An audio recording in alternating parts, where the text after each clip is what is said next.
Watch this though. Okay, here, let's do this though. So it says suppressor cells. Let's say, Doc, but those killer cells, let's say we're deficient in them. Let's say we're deficient in them. You're right. Well, if you're deficient in the natural killer cells, what happens is, it's going to be a bad day.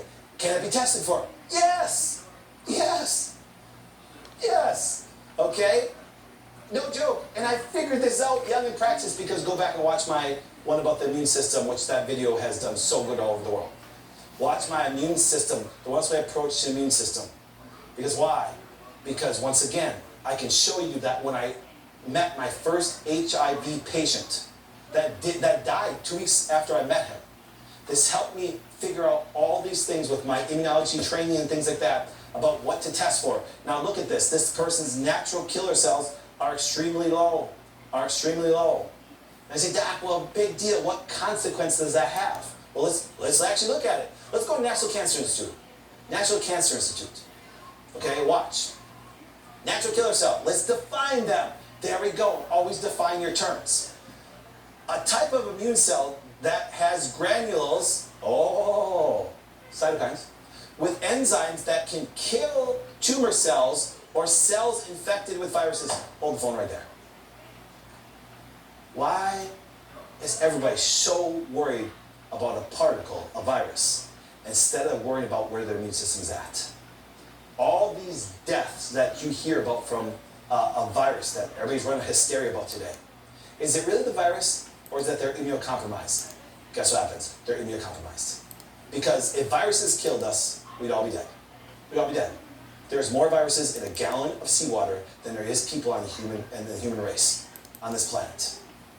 We have to start understanding this stuff because it's leading to hysteria. Look what they've done. And if you think that you're going to depend on our government to have an answer, you are going to be just as sick as you were before. It's not going to happen.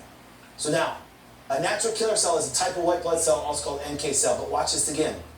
They kill tumor cells and cells infected with viruses. All right, now, let's go on a little farther. Kind of cool. So therefore, there's how they're produced. You actually know how they're produced. So what I did when I was actually young in practice, I started to go, well, if we can test for them, then we can feed the parts of the body.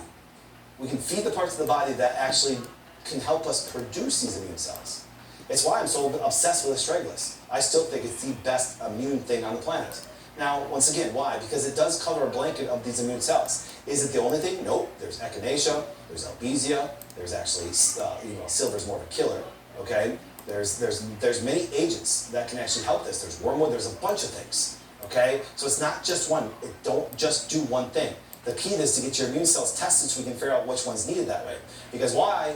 Because watch this.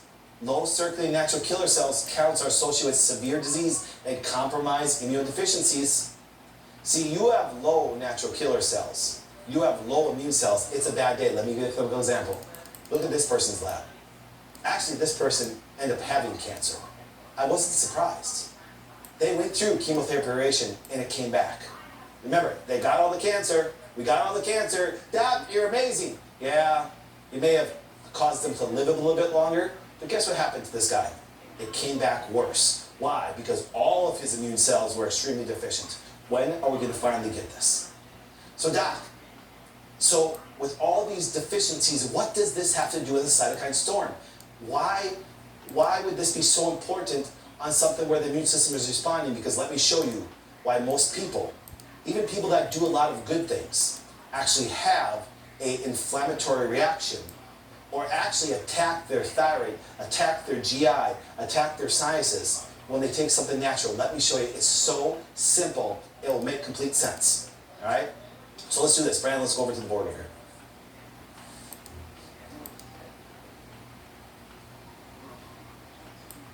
Okay, we good? Okay, so here we're going to do. So obviously, thank you, Ross, for your great drawing. Appreciate you, buddy. Let's look at this, but let's do something simple. So let's take some people that said, Doc, if you have an autoimmune condition or if you have these things going on, don't take this stuff. Okay, it's always the natural things they're always yelling at that way. Yet the whole thing of cytokine release response actually is based on medication. But let's do this. Let's go back to the low natural killer cells. So let's say that all of a sudden, so they look like Mr. Pac-Mans. Okay. So let's say this. So let's say all of a sudden, natural killer cells are going to go after bad cells. They're going to go after viruses. They're going to go after things that don't belong in your body. And let's say, because you were never taught how to take care of your immune system, you were never fed properly, you lived on fast food, you have a high stress if you're a woman, you have all these things going on that stress out your body. You don't get adjusted, you eat bad, you're mentally stressed out, you got vaccines, you got all these things that poison your body, okay? And now, over time, your natural killer cells, let's say there's supposed to be 10 of them, or let's say 5 of them, okay? And you only have 2. Well, guess what happens? Now it's something foreign. So let's do this. Let's take this little red mark here. Let's say something foreign is sitting in your lungs. Or let's say it's sitting in your thyroid. Okay, so we got something in your lungs, something in your thyroid.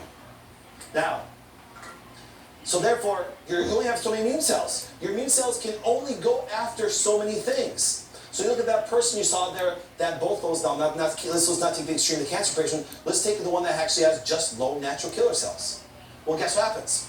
Now, all of a sudden, somebody says, well, you know something? Echinacea is good for the immune system. Or actually, you know, you could take astragalus and it helps with natural killer cells, because it kind of does. Okay?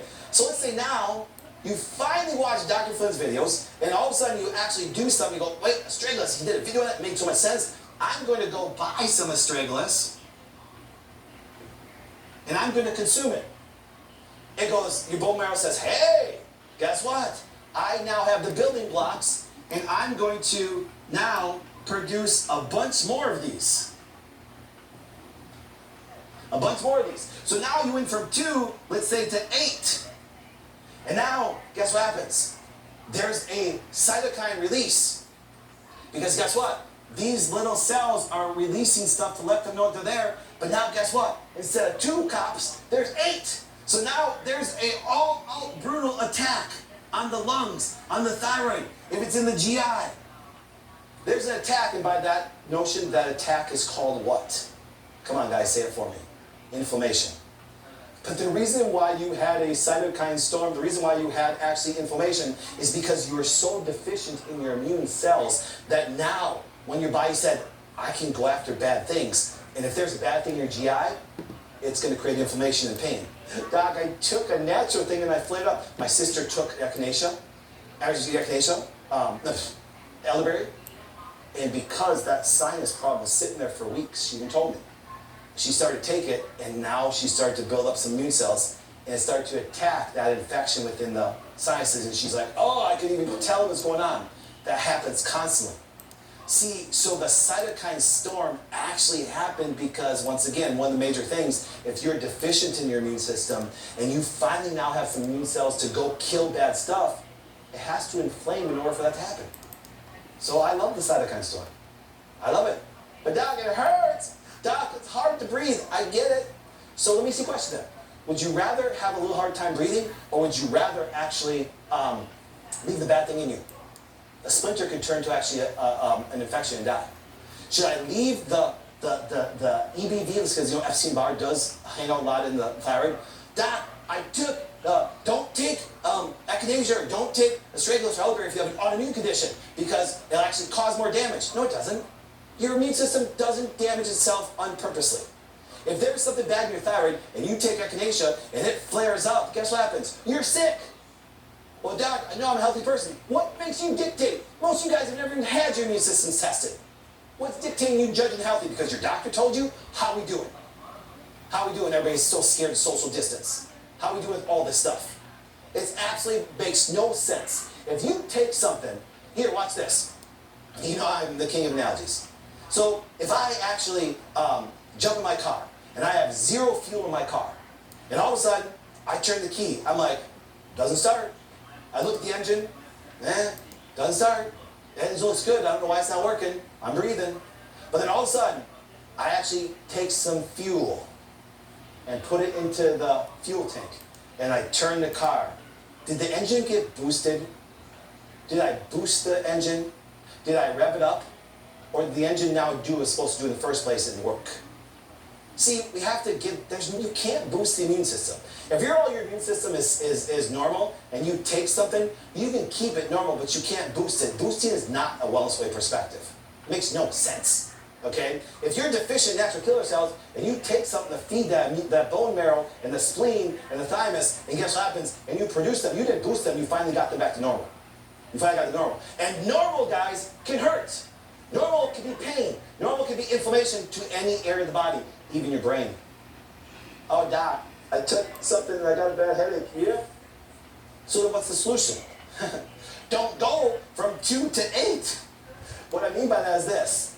So I told my sister, and I've told all these patients, that's why you need to get tested first, and then you need to start very slowly. Very slowly. So if you took, let's say, a half a teaspoon of astragalus, and that happened, then you need to take 2 drops. 2 drops. That's why you need to be under the advice of somebody that knows what you're doing, not read an article.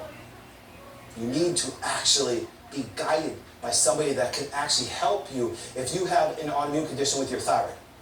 And what happens is this, and if you just bombard yourself with natural medical things, your immune response, so there is no such thing as a cytokine storm. It's not a storm. The storm is because they don't understand the molecular triggers and events that happen that led to such a big communication, what's happening in the body. It's not that difficult. A cytokine is a signal. A cytokine is a hormone. A cytokine, for example, if you actually listen to the cytokines, it's trying to tell you what it's trying to do. But men and Fossey and the president and all these people think they're smarter than the human body.